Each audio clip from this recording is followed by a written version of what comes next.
Hey guys, what's going on? Jin here. So now that you've seen the build in action, I'll just briefly go over the skills I use and why.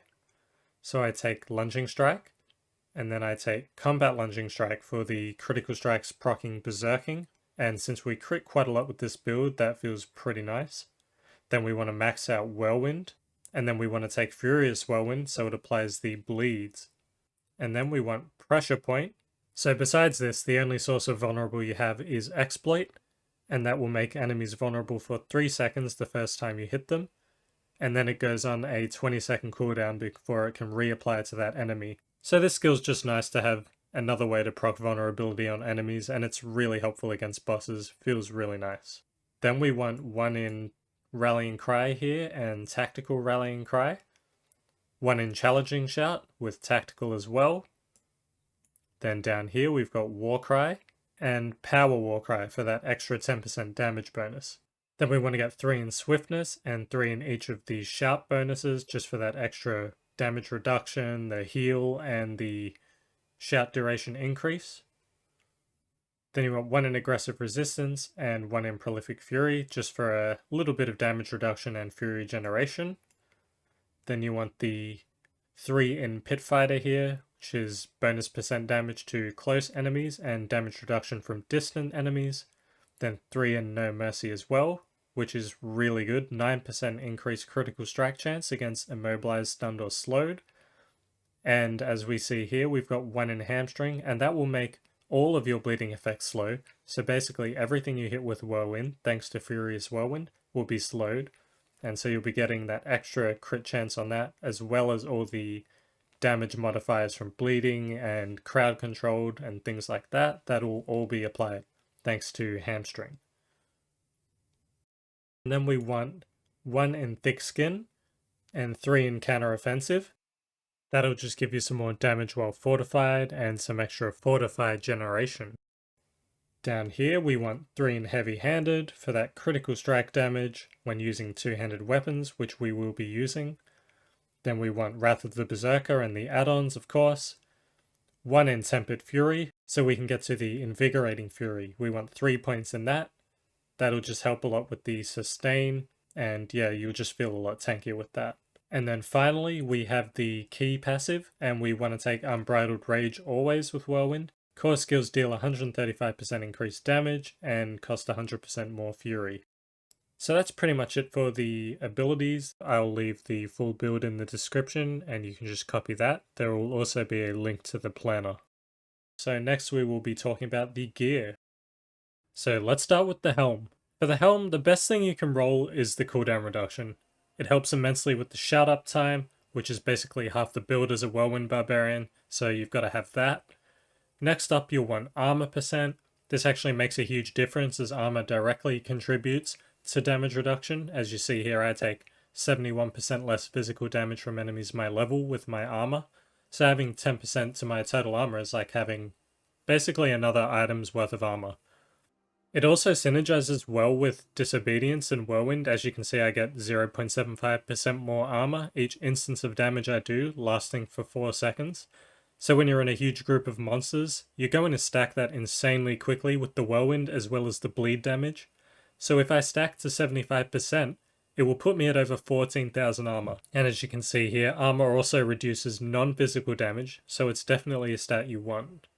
I also have max life on my Helm, which is just for general tankiness, and I also have damage while berserking, but ideally there I would want strength or all stats. And for the aspect, I use Numbing Wrath, which also synergizes with my skills and Paragon Board. Basically, when you're at max Fury, you'll just gain a hell of a lot more Fortify, which makes you get fortified a lot earlier for all that extra damage.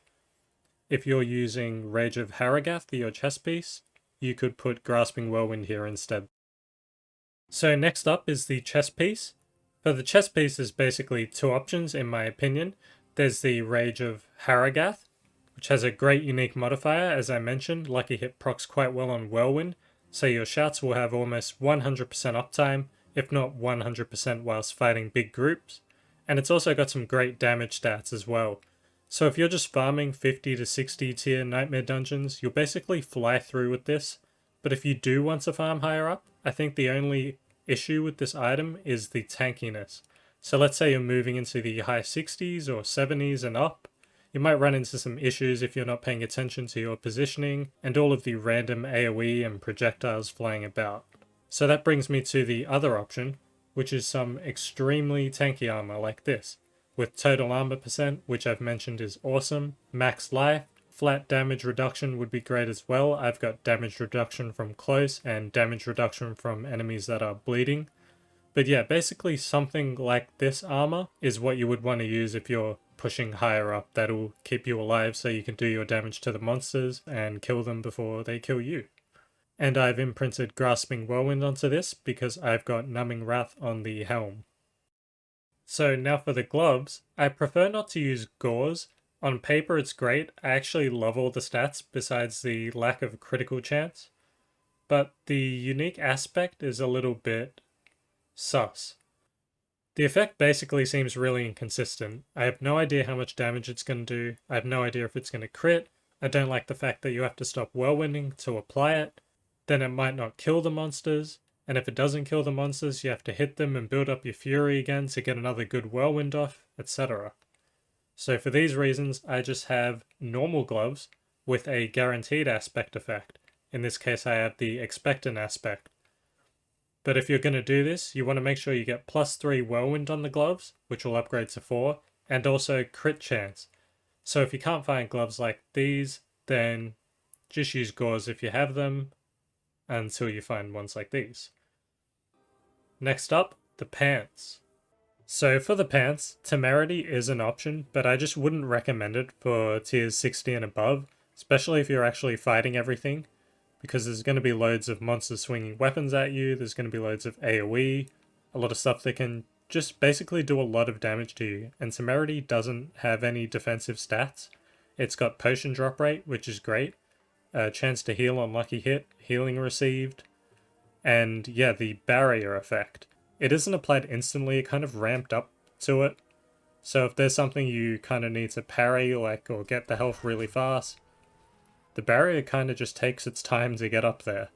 So instead of using Temerity, I would definitely recommend, well you probably guessed it by now, but some really tanky pants.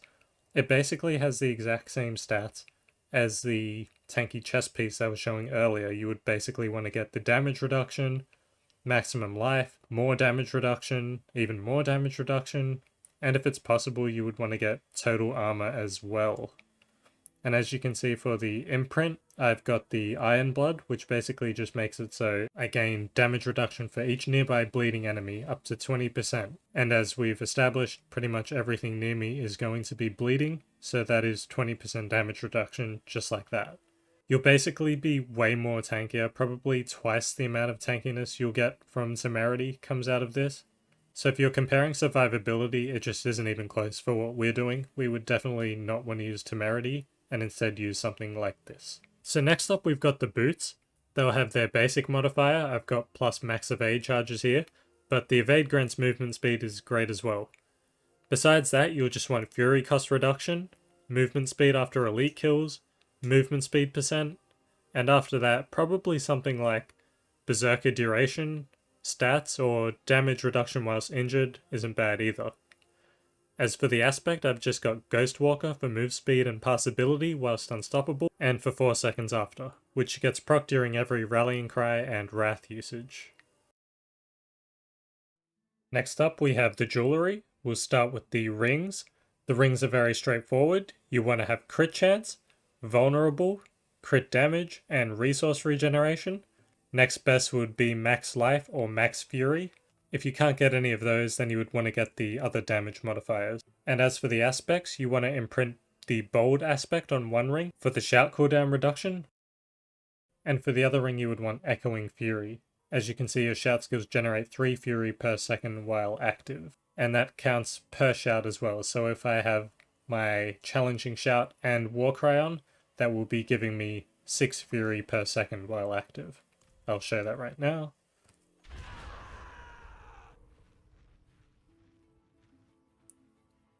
And there you go. For the amulet, you would want CDR and Fury cost reduction mandatory. Next up, you would want percentage to base attribute. I think that is a really good modifier to have. You can get over 10% of your base strength, which is pretty insane. Then after that, you would probably want percent damage, or percent damage reduction would be really, really nice. Or plus to any skills or passive you have, specifically ones that give percent damage, or percent damage reduction. And as for the aspect, as I mentioned before, I have Disobedience, which gives me the stacking increased armor for 4 seconds when I deal any form of damage. And then of course we have the weapons. You basically want the same 4 rolls on all of them. You want vulnerable damage, crit damage, followed by core skill damage, and strength. The reason for this is because vulnerable damage, crit damage, core damage, and strength are all in separate damage buckets, so they will all be multiplied by each other instead of added to each other. I've put the damage formula on the screen here. And if you can't get these 4, you would want to get damage to close or damage to slowed enemies. As for the main weapon you'll be using, you would also want that to have a high base damage, which in my case is the two-handed sword.